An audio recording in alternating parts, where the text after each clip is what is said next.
On va revenir ici, à Paris, c'est l'instant Paul, avec ce nouveau conseil de défense convoqué à l'Élysée sur l'entrisme des frères musulmans.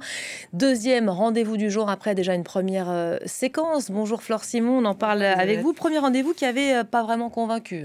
Non, pas vraiment convaincu. Premier rendez-vous donc mi-mai, suite à un rapport dont je vais vous reparler tout à l'heure sur l'entrisme islamiste ici en France. Donc Emmanuel Macron avait, suite à ce rapport, réuni un conseil de défense, mais finalement qui s'était plutôt apparenté à un recadrage, puisque quelques jours avant la sortie officielle de ce rapport, des éléments avaient fuité dans la presse.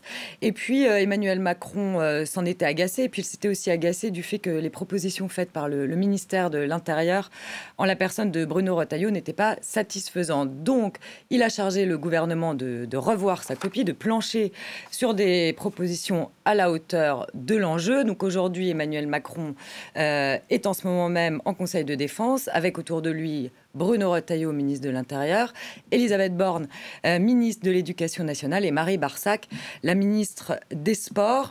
Donc on va voir, il était prévu finalement lors du premier Conseil de défense mi-mai que des mesures soient annoncées à la sortie de ce Conseil, ce qui n'avait pas été le cas, puisque comme je vous le disais, Emmanuel Macron n'en était pas satisfait. On va voir si aujourd'hui des mesures sont annoncées suite à ce nouveau Conseil de défense sur l'entrisme islamiste. Rappelez-nous peut-être le contenu de ce rapport qui fait donc l'objet d'un nouveau rendez-vous.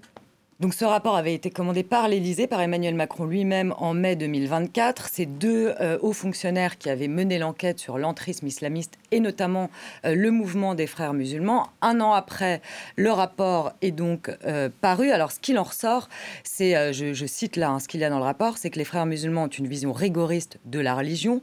Le mouvement représente en France une menace pour la cohésion nationale avec le développement d'un islamisme par le bas. Et encore une fois, le rapport dit aussi que la réalité de cette menace fait peser le risque d'une atteinte au tissu associatif et aux institutions républicaines. En gros, ce que dit le rapport, c'est que ce mouvement des frères musulmans, qui est finalement une idéologie, qui n'est donc pas représentée par une figure, qui n'a pas d'adresse, est un mouvement qui se glisse, vous voyez, par exemple dans les associations sportives ou dans les établissements scolaires privés musulmans. Donc c'est extrêmement difficile de trouver un moyen de le contrer, puisque c'est une idéologie et non pas, encore une fois, un mouvement représenté par une personnalité. Rappelons que ce mouvement, quand même, et le rapport, on le voit aussi dans le rapport, représente une très petite partie des musulmans ici en France, qui sont au nombre d'un peu plus de 4 millions. Et d'ailleurs, l'Élysée insiste sur ce point de ne surtout pas faire d'amalgame, puisqu'évidemment, une grande partie des musulmans ici, des musulmans de France, ne font pas partie d'un islamisme politique. En tout cas, l'islamisme radical vaut à Emmanuel Macron un certain nombre de critiques, à gauche d'ailleurs comme à droite, mais pas pour les mêmes raisons. Non, alors il y a donc la gauche qui reproche au chef de l'État de pointer du doigt les musulmans de France. Manuel Bompard, le coordinateur de la France Insoumise, était ce matin sur TF1 et il a dénoncé donc ce rapport qui pointe du doigt les Français de confession musulmane. Écoutez, Manuel Bompard. Non, mais d'abord, il faut sortir de cette logique d'essayer à travers ces multiples rapports d'aller pointer du doigt les Français de confession musulmane. Vous savez, le rapport dont on est en train de parler parle de 0,007% des personnes dites de confession musulmane en France qui seraient soumises ou qui seraient dans des logiques. Je crois pas que le gouvernement a dit nous voulons pointer du doigt les musulmans. C'est nous voulons lutter contre l'entrisme et l'influence des frères musulmans. Je ne le crois pas, Adrien Jeanne. Chaque année, on a le droit à un nouveau rapport.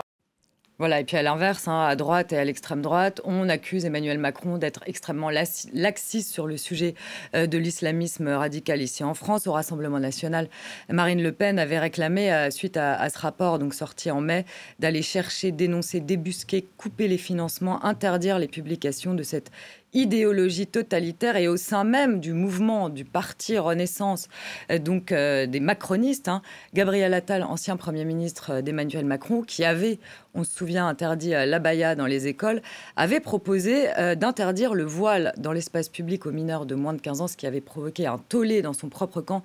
Donc vous voyez là-dessus, les positions sur ce rapport, sur l'entrisme islamiste sont extrêmement divisées, partagées au sein de la classe politique. En tout cas, Emmanuel Macron, il veut faire taire les critiques, en tout cas de laxisme. Il s'empare de ce dossier aussi parce qu'il y a les municipales dans moins d'un an et l'Élysée veut sensibiliser le grand public et les élus locaux sur la menace de cet entrisme par le bas avec donc l'arrivée dans moins d'un an des élections municipales ici en France. Merci beaucoup.